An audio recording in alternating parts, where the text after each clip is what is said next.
We are holding the second statewide health summit, which is an event that where we bring together people from all over the state, various sectors. We have people here from the healthcare industry, the nonprofit industry. We have people here from the faith-based community, and just regular people who come together for a day where we focus on healthcare and how can we make our state a healthier state. I will be on a panel on economic development in healthcare, and I'll be talking a bit about how healthcare is an economic driver. 1/6 of our GDP goes to healthcare. The top 13 of the top 20 fastest growing occupations are in healthcare fields: physical therapist, occupational therapist, nurse practitioner. So there are lots of, we're looking at people having access to healthcare or having healthcare, but the flip side of it is looking at what the dollar goes to. So when you go for a doctor's appointment, what does the dollar go to? So when we're making sure that everyone has health care, we're not only ensuring the health of the patient, but quite frankly, we're also dealing with the health of the economy. And this is going to become more acute as my generation, the baby boom, continues to age. And as we can, hopefully we'll age long enough to need those home health aides and things like that, or maybe we'll be healthy enough not to need them. But you see people in their later years and they need assistance, and those are jobs. But we have health disparities that are amazing by race and by class that we don't pay attention to, and also by gender. So many moms really don't have the health care that they need. If you give birth to a healthy baby, it'll cost you $4,500 roughly. If your baby is premature, it's going to be $55,000. And if the child has any kind of challenges that require them to be in intensive care, neonatal intensive care can run you hundreds of thousands of dollars. And so the best thing to do is to make sure the mom has access, has health care early. And it's not just access, it's health care. Because access assumes, access just assumes that you have access, as if you have health insurance. It doesn't pay attention to the co-pays and all those things. You want people just to have health care. So if the moms have health care early on, the child is more likely to be born healthy. And that's really important. So there are all kinds of economic issues that we need to pay attention to when we look at this healthcare issue, and that's why I'm here.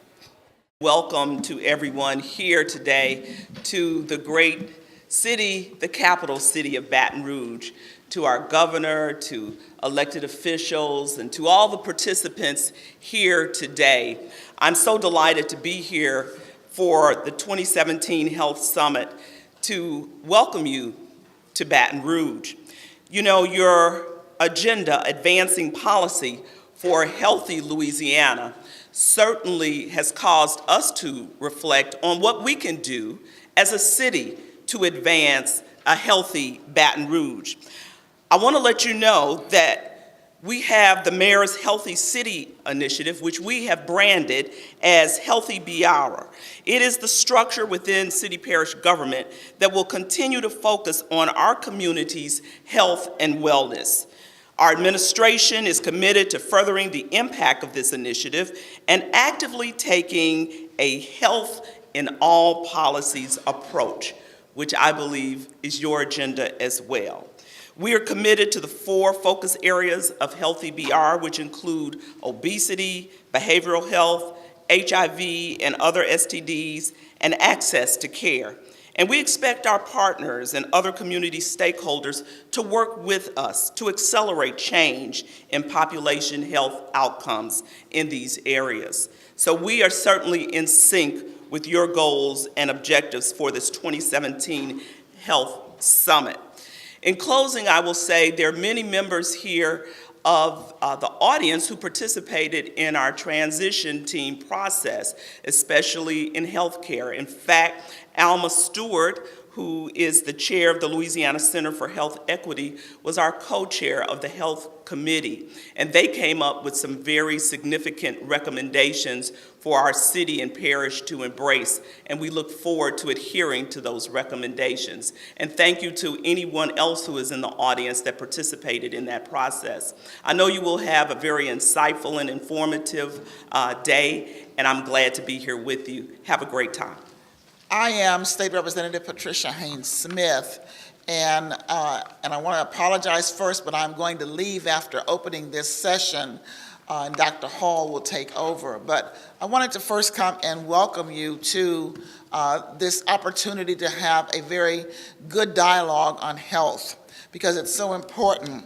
And I want to tell you that this particular panel is a very appropriate topic, as it states health policy in an evolving political environment. And I say that because there's a possibility of a vote today in DC, hopefully not, to change the methods of health care for millions of U.S. citizens.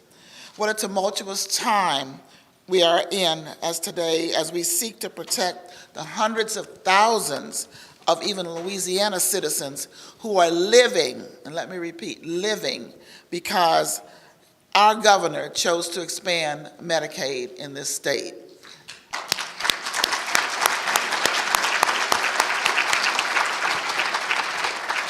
I want to also say that I have been working with Ms. Alma Stewart and the Louisiana Center for Health Equity and others, especially on an HCR that we have in the legislature dealing with the systems of health care.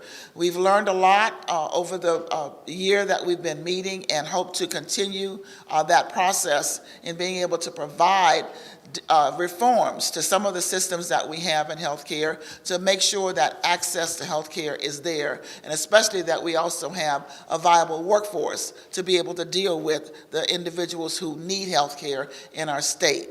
So I'm going to introduce the panel to you, and then I'm going to leave. So without further ado, I'd like to ask Dr. Hall, who is going to take over for me, to come forward. But our governor is here. He needs no introduction to you. He's going to speak to you next. And the remainder of the panel are Ms. Kathleen Nolan, who is the managing principal, Health Management Association, and Maureen Hensley Quinn, the senior program director for the National Academy for State Health Policy. Have a great day, learn a lot, and have a lot of takeaways today. Thank you. Look, today is an exciting day. There's a little anxiety for me as well, and I'm sure for some of you, about what's going on in Washington. Yesterday, as you know, was the 7th anniversary of the passage of the Affordable Care Act.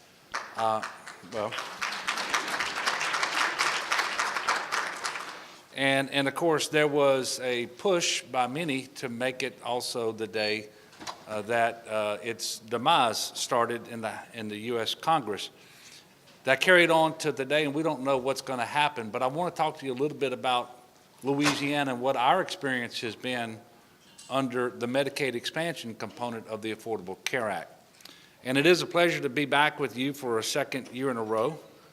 I actually think it's possible that I was here more than just 2 years in a row, but we've been pretty busy, and sometimes I lose track of those things.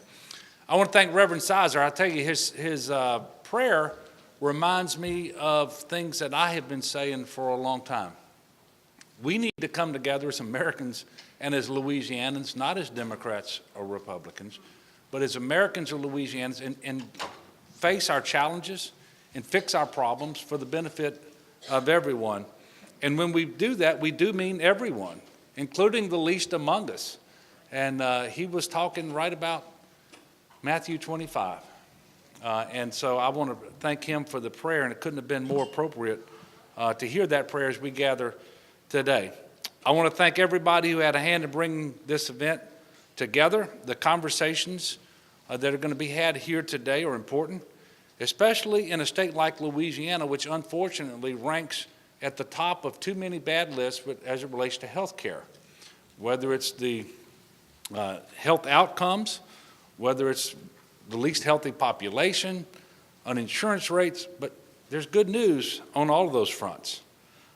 Creating a healthier Louisiana is one of the things that motivated me to run for governor. You may not know this, but for several years prior to being elected governor, as a member of the House of Representatives, I introduced bills trying to force the Medicaid expansion because I believed it was the right thing to do for our state, for the working poor who needed coverage and care, and also because it would help the state's bottom line.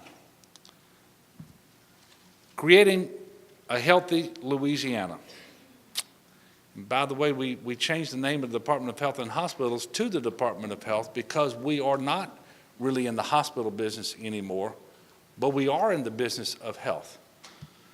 I've traveled throughout this state from rural to urban areas, and the stories are very similar. A single mom working multiple jobs in order to provide for her children, and she's struggling, and it's hard to do that.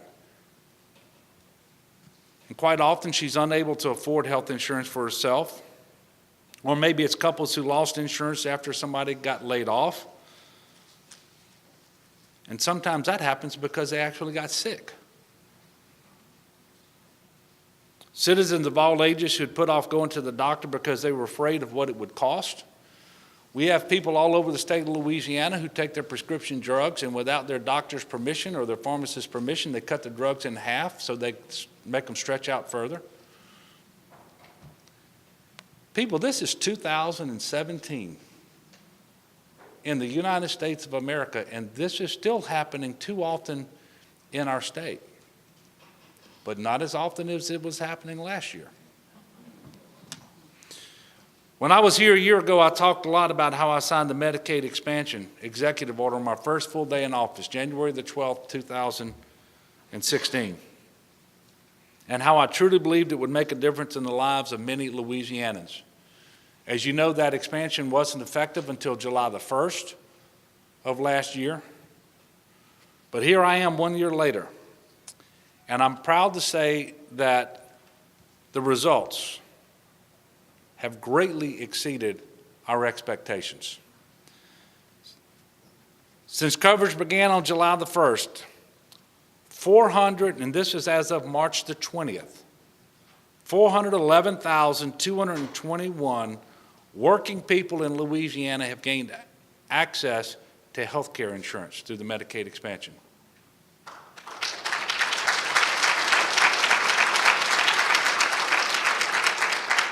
We know that over 67,000 of these individuals received preventive care. 5,778 women have received breast cancer screening. Unfortunately, 81 of those ladies were diagnosed with breast cancer. There have been 6,347 screenings for colon cancer, 1,809 individuals with precancerous polyps had those polyps removed because of those colonoscopies, and 67 of those individuals, unfortunately, were diagnosed with cancer. 1,440 people diagnosed being treated for diabetes, another 3,639 diagnosed and being treated for hypertension. You know, if you diagnose these diseases earlier, you can treat them more cheaply and more effectively. Those individuals have a higher quality of life. They get to remain in the workforce longer as productive citizens, take care of themselves and their families that much better. But quite literally, they get a chance to live in many cases because at least they know they have that cancer. And then that card also allows them access to treatment. And these numbers that I just went through, they're increasing every week. Remember, this is just after 7.5 months. But they're not just numbers. They are real Louisianans. They're our brothers and sisters in Christ. They are us. They are the people that we work with, the people that we go to ball games and sit next to or that we're shopping with at the supermarket. They're our relatives. A lady named Hannah wrote that her husband was laid off when the oil field industry slowed down. And she went to work while he stayed home with their kids. But he'd been having health problems. But they couldn't afford health insurance. And after her husband was approved for the Medicaid expansion, he was able to see a doctor, discovered that he had gallbladder problems, and last month he was able to have his gallbladder removed and his health has improved. Jennifer wrote that she was able to see a doctor for the first time in 9 years and have surgery for a problem that she didn't previously know even existed. Her husband also qualified through the expansion and now can afford to manage his diabetes. In addition, I hear stories from newly covered residents and providers alike that fewer people are visiting the emergency room for routine care now that they have coverage. And you all know the emergency room is the most costly place to access treatment and the least effective at managing any sort of a disease. What we're doing makes sense. It works. I will tell you, I hear stories like this every day. I had a lady who was working where I had lunch yesterday who told me that she and her husband have benefited from the Medicaid expansion. In June of last year, before coverage ever kicked in, a young lady that I go to church with and they meet came up to me. She's a single mother working 2 jobs.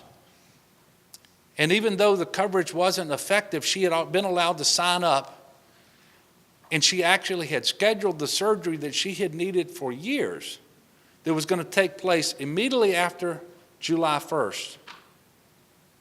And as she told me that story after Mass and what it meant to her and her family, she started crying. I looked over, my wife was crying, and before long I was crying. But this is happening all over the state of Louisiana, indeed in 31 states across the country that have expanded Medicaid. By the way, 14 of those states have Republican governors. And I went recently to a National Governors Association meeting, and I can tell you, the governors of the states that expanded Medicaid want to keep Medicaid expansion, irrespective of their party.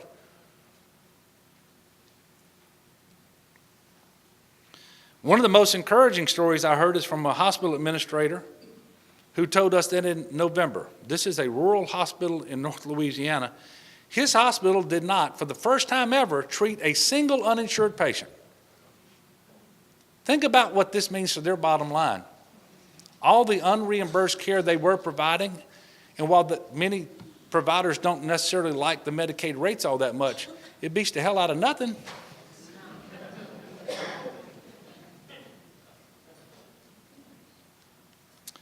The same administrator also said his hospital is seeing more patients than ever getting preventative care and primary care and not accessing care through the emergency room. Look, ladies and gentlemen, make no mistake about it. In Louisiana, the Medicaid expansion is working. The evidence is clear. And overall, Louisiana's uninsured rate has dropped from more than 22% to 12.5% last year. I personally believe that rate is actually much lower, but they surveyed throughout the year, the expansion didn't become effective until July 1st. My best guess is that we're at 10% or lower. But regardless, we have never had this few of our fellow Louisianans who were uninsured. And if we want to make sure that people have better health outcomes in Louisiana, this is a critical first step to get them access to care. When I hired Dr. Gee to be the Secretary of the Department of Health, we talked about an awful lot of things, but at the end of the conversation and at the beginning of the conversation, I said, your number one job is to make sure we have better health outcomes in Louisiana. Because we can insure people, we can put a card in their wallet, we can get them access to coverage, we can save the state money, but at the end of the day, if we're not healthier, more productive, happier people, it will not have been worth it. We are on the road to better health outcomes. In fact, we are seeing them every single day in Louisiana. We are saving lives, and I know Pat Smith mentioned it a while ago. We are literally saving lives because of the Medicaid expansion. We are also saving money. Think about it. Simply by bringing our federal tax dollars home to Louisiana to provide health care coverage for fellow Louisianans, we're saving $200 million state general fund the first year alone. That is 10% of that record historic $2 billion budget deficit that I inherited last year that we solved by taking better care of the people of Louisiana.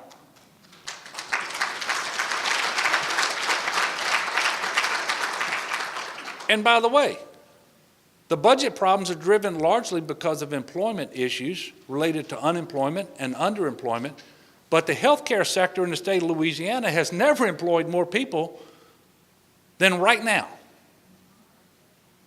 So when I tell you it's a win, win, win, the only reason that's not the case is if it's a win, win, win, win, win, win. It's the right thing to do for our state. And these are the results that I shared with President Trump on my trip to Washington and with Secretary Price of Health and Human Services. And that's why it's incredibly important to our state that any plan that looks to repeal and replace the Affordable Care Act preserve the Medicaid expansion, or at a very minimum, a very close facsimile to the Medicaid expansion. And when you hear people talk about how the Affordable Care Act, or they'll call it Obamacare, I really don't care what you call it, how it's imploding, it's a failure. Invariably, they're talking about issues related to the exchanges. Nobody ever really goes up and says the Medicaid expansion is a failure. It's working exactly the way it was supposed to. Now, you will have some people say, well, in my opinion, we just can't afford it. We just can't afford for working poor people to have health care coverage. And I guess I'm most offended when that kind of statement comes from people like the Koch brothers, billionaires, who have the best health care coverage that you can imagine, and they're going to decide that working poor people shouldn't have it. Well, I'll tell you, the same Catholic Christian faith that leads me to believe that being pro-life is right on the issue of abortion also leads me to believe that the Medicaid expansion is about being pro-life too.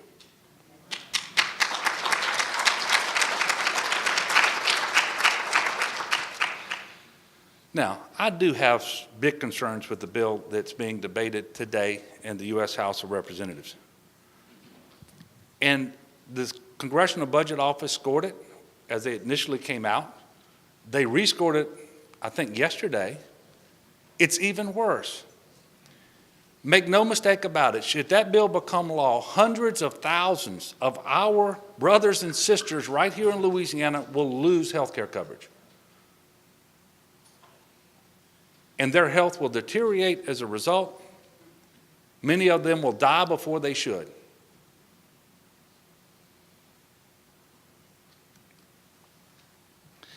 And the buzzword seems to be flexibility. Yeah, we're going to cut the amount we're spending on Medicaid, either through a block grant or through some per capita cap. But the governors are going to have all this new flexibility to design a program to meet their needs. If you give me all the flexibility in the world,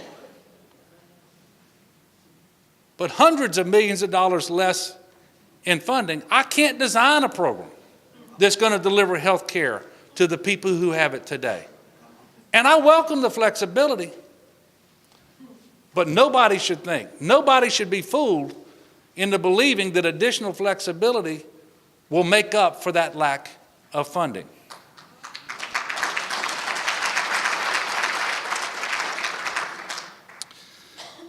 Now, families, businesses, doctors, health insurers, states, we all need predictability. With an issue as important as health care, it's imperative that we get it right and avoid unintended consequences, even if it takes time to do that. There's just too much at stake. And so I am so pleased to see so many people here who are concerned about health care in Louisiana, who are concerned about improving health outcomes for our fellow Louisianans. And I would just ask that you continue to remain engaged, partner with me and our administration. Please talk to the members of Congress from Louisiana, our congressional delegation. Make sure they understand what's at stake as they undertake this notion of repeal and replace. Your opinions are important. You're here because you know something about health care. You're here because you are engaged. Your opinions, your experiences are important as these decisions are being made.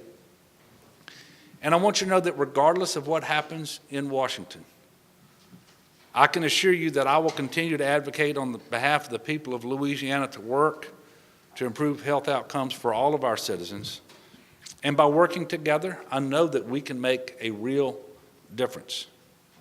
And I look forward to being your partner for many years to come on this common goal. Thank you, and God bless you. Sometimes I say I'm happy to take questions, but I'm going to reserve the happy part till afterwards, and I'll let you know. Yes, sir. Governor, Louisiana has 3 freshman congresspeople that are making a vote today. What has your office been doing to impress on those congresspeople the importance of the vote that they're taking today relative to the healthcare future of the people that they're supposed to be representing, rather than just the Republican establishment? Well, I have personally met with each of them to give them the same sort of update on the Medicaid expansion component of the Affordable Care Act. As it relates to the exchange, I have directed them to the insurance commissioner because he's in charge of that. Actually, the federal government set up the exchange in Louisiana, but as it relates to commercial private insurance, the commissioner does that. But I am primarily engaged around the issue of the Medicaid expansion. I have made sure that they have access to all the information that I gave you today. We've been updating them over a period of time. I've sent them letters. Dr. Gee has sat down and met with members of the congressional delegation as well. Quite frankly, based on what I can gather, the folks in the House of Representatives in our congressional delegation, with the exception of Congressman Richmond, are likely to vote for the bill. And then should it get to the Senate, that's an open question as to what will happen after that. But I would encourage everybody here to communicate with your member of Congress, and it may be a little late on this particular vote for members in the House. It is not too late for our 2 senators, Senator Kennedy and Senator Cassidy. But it's a great question. I can assure you they know what's at stake in Louisiana with respect to this vote and this bill should it become law. Any other questions? Well, I really am happy to take your questions. Look, thank you so much for being here. I hope you have a wonderful day. And look, the situation isn't perfect just because we expanded Medicaid. In fact, health care is never going to be perfect. It's never going to be everything we want it to be. That's why we have to always work at it to improve it. But we are so much better off than we were in every way that you can imagine. And we got to keep moving forward. We can't go backwards. And this isn't like you're going backwards just a little bit. This is going backwards a long, long ways if we suffer a defeat should this bill be passed. I'm cautiously optimistic that it won't pass based on the fact that they had to pull it from consideration yesterday. And if it passes, I think its prospects in the Senate, at least as it's currently written, are very, very poor. And by the way, it's inconsistent with so much that you hear out of Washington, that we want more people who are working to be treated better, that we want people to have access to more mental health treatment, addiction disorder treatment, especially around the opioid crisis. You hear these things all the time out of Washington. Well, how then can you even contemplate going backwards like this? Again, thank you very much, and God bless you.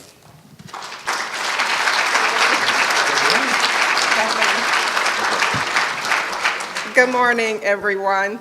So, Governor Edwards, it is my great honor and privilege, and certainly a pleasure, to present to you a proclamation and appreciation for your commitment to the state of Louisiana and to the health of the people of Louisiana. So I am just so honored to be able to stand here today with you and to acknowledge the work that is going forward in Louisiana and all the great things that you just talked about. The fact mainly that now more than 400,000 of our fellow Louisiana neighbors, friends, family members you know, so many people that we all know personally, that we have personal connections to. It's not just about, you know, the masses. It's about people who we see every day that now have health insurance coverage. And I want to say to you, thank you, and I also want to present to you, on behalf of the Louisiana Center for Health Equity, the Campaign for Healthcare for Everyone Louisiana, and all of those hundreds of thousands of Louisiana citizens who are now benefiting from the policy that you signed into law. And so the plaque reads, Proclamation and Appreciation awarded to Governor John Bel Edwards in recognition of your leadership in advancing policy for a healthy Louisiana, presented on March 24, 2017, and Louisiana Center for Health Equity. Thank you so much. Thank you very much. I appreciate that.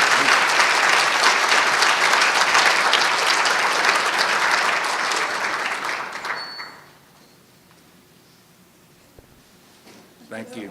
Thank you all. Have a great day. I'm talking mostly about Medicaid, and I think that that is, well, in part, that's where the money is, right? But it's also the opportunity that has come from Medicaid expansion, but also from the expansion of the way we think about Medicaid in the past decade or more, has really broadened the program a lot. We pay for a lot more home and community-based services in Medicaid than we ever did before. We now pay for a lot more behavioral health, primarily for the expansion population, but generally we're actually paying for more of that in Medicaid. And we're picking up a lot more of the tab for health and health care in the Medicaid program because we get federal dollars for it. That's just how this kind of works. But when we think about what happens when there's changes in Medicaid, we have to think about that full spectrum, and we have to plan around that. And then we have to deal with the fact that because it is often the biggest issue, what happens if the biggest budget issue, what happens when we make changes in it? So I wanted to talk a little bit about, okay, we'll think about Medicaid changes, but what does that mean for everything else? We have moved a lot of programs and a lot of services into the Medicaid program. And when we think about that, what do we need to deal with if the Medicaid program is in fact going to be shrinking, either from the number of people who are enrolled in it or from the types of services that are covered? And so I want to talk a little bit more about that because that's really challenging. And then, as always, Medicaid is the hole where all the budget dollars go and takes from everything else. That's just the way it has always been at the state level. It's what makes Medicaid directors often the least popular person for the governor to see. And so it really is important that we think about what happens to other programs when we think about changes in Medicaid and that we might be looking at more money. So, when Medicaid changes, this is a very simple slide. It's a very complex program with very simple solutions when you need to make changes. You can cut people, you can cut benefits, and you can cut provider rates. That's the three basic options for how you change the Medicaid program. Or the fourth, which is the most complicated and difficult, but the most valuable, which is you've got to figure out how to do things differently. And so that's really where we have to focus our energy to avoid the more draconian and difficult choices of cutting rates. So this is my main point here.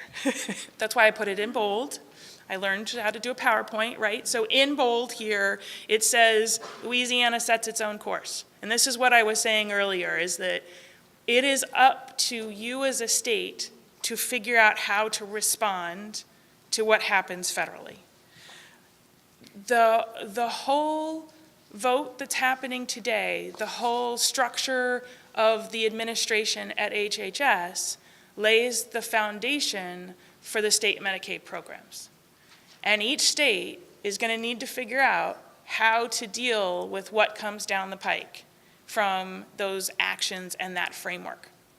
And so I wanted to sort of lay out a few, and my colleague Maureen's going to come out and lay out some more strategic questions for you all, because this is the problem we're going to face right now.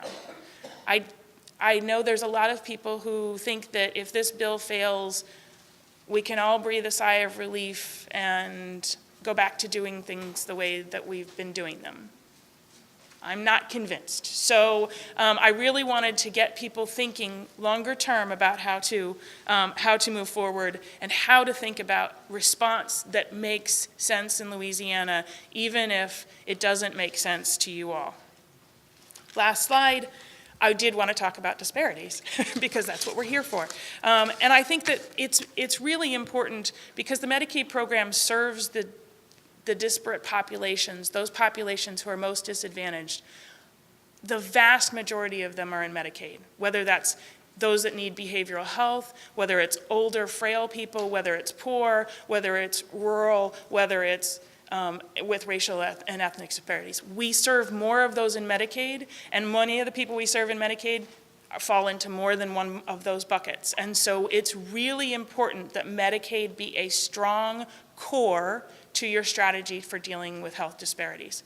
It is the place, it is the opportunity, and it is the central partner to addressing so many health disparities that I did want to make sure that we need to be prepared and we need to be thinking about what happens to Medicaid and then what do we do about it in our health disparities strategies. So I'm going to turn it over to Maureen and then we look forward to discussion and dialogue. I wanted to just go over sort of my perspective, what my organization does, and I'm hoping that I can offer some overarching context that sort of rounds out what you've already heard today. Talking about, I know you've heard this already, but health policy in an evolving political environment is challenging. And I appreciate that all of you are up to the task. So my organization, the National Academy for State Health Policy, is a nonprofit, nonpartisan national organization that is dedicated to helping states achieve excellence in health policy. What does that mean? That means you all at the state know really how to do this. You know what's best for your state. And my organization is here to support what states believe is right for them. In that vein, we have been convening multiple state leaders. We do have an academy. It is not just in our title, and our academy is made up of state health officials who sit in multiple different offices in many different states. As a matter of fact, Louisiana is represented in our academy. So we have governor's offices, we have legislators, we have Medicaid employees, we have public health officials, and we've been convening them to talk about what's happening at the federal level and how that's going to impact states for several months now, and the themes that have been emerging have been pretty consistent. So I wanted to share those today. Ultimately, it breaks down into challenges and opportunities. I'm hoping to end with the opportunities so that it's not a complete downer. But the major thing that everybody's dealing with, that is on everybody's mind, is uncertainty. And I will say that's particularly challenging for state health officials. So as the federal government talks about all of these changes that they want to make, state health officials and governor's offices and legislatures have to continue moving forward. You have to continue to provide services for those who need it the most. You can't just wait and see what the federal government is going to do. Budgets have to be decided, laws have to be made, policies have to be kept up with, and so states are in a particularly challenging situation. When we talked to folks, their overarching concern, and I'm putting this in the broadest terms so that you all can take this with you as you're trying to figure out how to build in equity in your health policies while dealing with this sort of overarching, evolving political context. But it is funding, and we've talked a lot about Medicaid funding. I'll touch on it, but I won't spend a lot of time. But coverage is actually broader than Medicaid. Medicaid funding for Louisiana is incredibly important. I don't want to take away from that. But there will be ripple effects for private coverage as well. There's also delivery system reform questions and public health. All of these knit together to support the infrastructure that you all are working with. So, let's start with private health insurance. And I'm offering these questions because they are what state health policy officials have given to us. And I will admit that I don't have the answers yet, but I think it's important to lay them out as you're considering how to chart your path forward. So, affordability for low and moderate income individuals if federal subsidies are reduced. So that is speaking directly to health insurance exchanges. As you know, Medicaid is the foundation. Health insurance exchanges are above that. It's providing some subsidies to individuals who don't meet Medicaid eligibility requirements.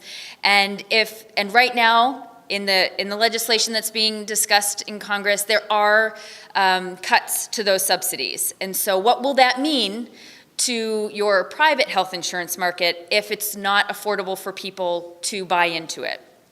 Again, same questions exist for private health coverage as do for Medicaid. There could be benefit modifications. And what will that mean? If there are benefits that aren't going to be covered that are currently covered, and you're taking away some subsidies. How will all of this uncertainty affect the stability of your markets? That is something that your Department of Insurance is wrangling with.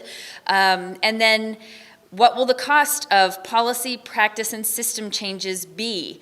There was a lot of federal funds that went to states to help build an infrastructure as you were implementing the Affordable Care Act. If such changes have to happen where you're needing to rebalance things, there are going to be changes again, and will there be funds to help your state make those changes? These are all questions that we have heard state officials across the country raise. So public coverage. Again, we've talked about that, and I think it's probably the crux and most important piece. But I'll just note the promise of state flexibility. What is that? We don't know yet. That term flexibility has certainly been offered, but we don't know what kind of flexibility will be given to states. And so it's hard to know if the reductions that the federal government is talking about giving to states for Medicaid truly will balance out when there's more flexibility given. I think your governor said it appropriately. If you're going to give the state hundreds of thousands of less dollars, how flexibility may not match that. And these are your potential issues: eligibility changes, budget changes, cost sharing increases, and then the other thing that I have to mention, and it's largely been out of the debate, which may be a positive thing actually, but CHIP, the Children's Health Insurance Program. And Louisiana has a children's health insurance program. It is getting federal dollars to help cover kids who are in families where parents are working. It's above Medicaid, so Medicaid goes up to a certain level, and then CHIP sits right on top of Medicaid. It's just for children and some pregnant women. But that program is set to be refunded or expire in September 2017. It's largely been left out of the larger congressional dialogue about health care, and that's because it sort of runs on a separate track. It's not part of ACA, and it was established in the late 90s, and it is a block grant, what folks are talking about doing for Medicaid, but it's a different program. But I do want to just note that that's a question mark too. And then public health. The current bill that Congress is considering actually does take away the public health fund. That was established in the ACA. It was a lot of money going to states that states depend on to address the following: address chronic illnesses like diabetes, conduct disease surveillance. What is happening in your state? Public health officials want to know what they have to help create an infrastructure to help serve. And then to respond to public health crises like Zika and the opioid addiction. There is some funding being put into the bill to help with these immediate crises that may come up, like Zika or Ebola, or like the Flint, Michigan crisis with the water. However, Dealing with a crisis is incredibly important and needs to have funds dedicated to it, but it's ongoing. Even if you deal with that crisis immediately, there is going to be need for continued public health funds to help support these communities. I like to use the Flint, Michigan example. So there was immediate attention, and then right now, the state, a year or so later, is still making sure that individuals are getting the care that they need, and their public health officials are working with the Medicaid officials to make sure that happens. And the state is nervous should this public health fund go away. There are additional challenges that I just feel the need to mention. In working with state officials, I have to say, these policy changes, practice changes, and systems changes, even if they seem small to an elected official, actually could be very important in the state. Making a change to your eligibility systems is huge, and it takes funds, and it takes time, and it takes policy. And you have to consider what all of these changes mean, and so there's not some unintended consequence. So as you're figuring out how to chart your path forward to really build in equity into your systems, just know that your partners who are dealing with some of these hands-on operational issues may have to face some monumental changes. Because no matter what, I think there will be changes made to how the health system is operating right now. And then, of course, there could be winners and losers, and this is exactly where health equity is the most important to address this. Individuals could lose coverage. Some individuals may not lose coverage, but they may have to face higher costs. And then underlying all of that, equity in this particular environment could be incredibly difficult. However, there are opportunities, and Louisiana's ACA, or Affordable Care Act, advancements are truly foundational. The fact that Louisiana has already expanded Medicaid, has already pulled in over 400,000 individuals to coverage, is going to serve this state incredibly well going forward. Consider what works and then build on that. It's an opportunity to utilize lessons learned in implementing ACA. There were new policies that had to be implemented. There were mistakes made. There were successes. We know what those are. We can build on the successes. Partnerships and collaboration are even more valuable than they were before. Incorporating health in all policies. It's decrease in funding in some of these health funding mechanisms, whether it be Medicaid, public health, private insurance. It's an opportunity to take a look at some of the other services helping individuals and find out if there's a way to incorporate health into those policies. I'm thinking about housing in particular. States have been making inroads in trying to leverage some housing dollars to help with some of people's health needs. Then leveraging funds across agencies. There are, now not to say that there's lots of funding out there and there's plenty to go around. I don't think there is, but to leverage, if you know that you're maybe receiving less Medicaid dollars, what other programs, what other services can you reach across and try to engage those folks so that you're making sure that you're spending efficiently? And then if there are duplicative efforts, look for ways to reduce those. And then I also just have to say, states truly are incubators of innovation. We call, at the national level, states are sort of policy laboratories. You truly are. I just want to signal that CHIP, the Children's Health Insurance Program, established in 1997, was done because there were states that were already covering children in this sort of public-private way. It really, the federal policy really mirrored what states were already doing. ACA, many people will point to Massachusetts and say, well, that was the Massachusetts plan, the feds just copied it. I think there were elements of the Massachusetts plan that they did adopt. However, there were other states that were doing very interesting things, Utah being one of them, that the ACA also incorporated. There's always an opportunity for states to be innovative, and unfortunately, with perhaps less funding, but likely, you will have to do it again. But Louisiana is well positioned to do that. See a lot of familiar faces this morning, people who have been working for our citizens for years. And it's encouraging that we continue to fight. What we've heard this morning is more challenges, like we haven't had enough, right? Louisiana is making progress, and it's rewarding to see so many people continue to support others. We've been through a lot. I tell people all the time that other states do drills, we do real-life events. You know, we deal with issues on a regular basis because we live in an area that's constantly being tested, whether it's water issues, whether it's sewer issues, whether it's the food we eat. I was happy to see the other day that New Orleans is not the fattest city in the country anymore. It's Jackson, Mississippi. So once again, we're either 49th or 50th, right? And I once told a CNN reporter who said, well, you know, why is New Orleans the fattest city? This was a few years back, and I said, have you ever eaten there?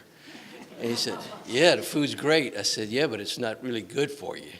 It's not healthy. A lot of our health outcomes are based on individual choices. You know, people make choices to how they eat, what they drink, how they live.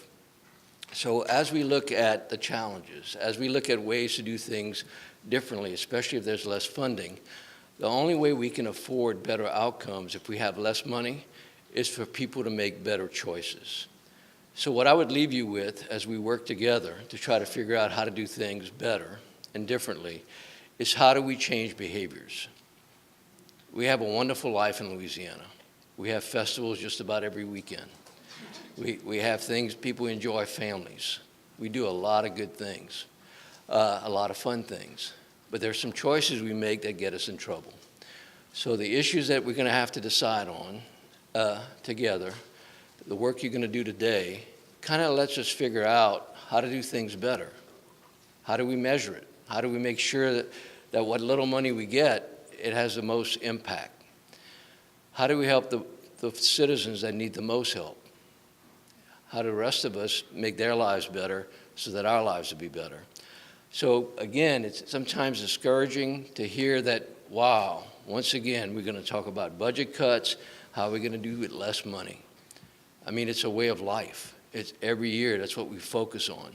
How do we do more and more with less and less? The only way we're going to be able to do it is if everybody pitches in and figures out how to do it better and make sure that we bring everybody along with us. So thanks for being here. And the Department of Health certainly supports your efforts. And certainly, having worked with Alma, I can truly say her efforts are really multiplying today. So as an individual, you can certainly make a difference when you bring other people along with you. Thank you. We're very pleased that Governor John Bel Edwards was here today and that he spoke and that he made some very good points about his commitment to Medicaid expansion and to the health of our state and to the citizens of our state. And, you know, that his position that he has taken on the American Health Care Act. And he has taken actions. He has written a letter to President Trump. He's also written a letter to Congress advocating for maintaining the progress we've made with Medicaid expansion. We now have well over 500,000 and probably closer to 250,000 people who have health care insurance in this state through both Medicaid, the health care insurances, being able to stay on their parents' insurance, through small businesses. There are a number of different provisions of the Affordable Care Act that allow people to get health care coverage. And so we are one of the states who benefit the most from that because we're such a poor state and we had such a high uninsured rate. So I was pleased to hear the governor talk about his commitment, talk about the fact that we now have the lowest uninsured rate that we've ever had in our history. And these are things to be proud of. We want to continue to have things to be proud of. We're talking about ethnic disparities, racial disparities, and all kinds of disparities and how we can resolve them in Louisiana. And I'm coming from DC trying to talk about what the federal government's impacts are on these issues and how Louisiana can work in that area. Louisiana has always been, in terms of low income, in terms of health disparities, unfortunately has been at the bottom of many of the rankings. But I also think that there are examples of communities that have come together and have really addressed the issues head on. And I think it takes communities to do that. So I know in Louisiana they talk a lot about resilience, and resilience is what's needed in addressing these kinds of issues. So Louisiana's got a lot of challenges, but also a history of working through those challenges. What is the main takeaway that you want people attending today's event to take with them?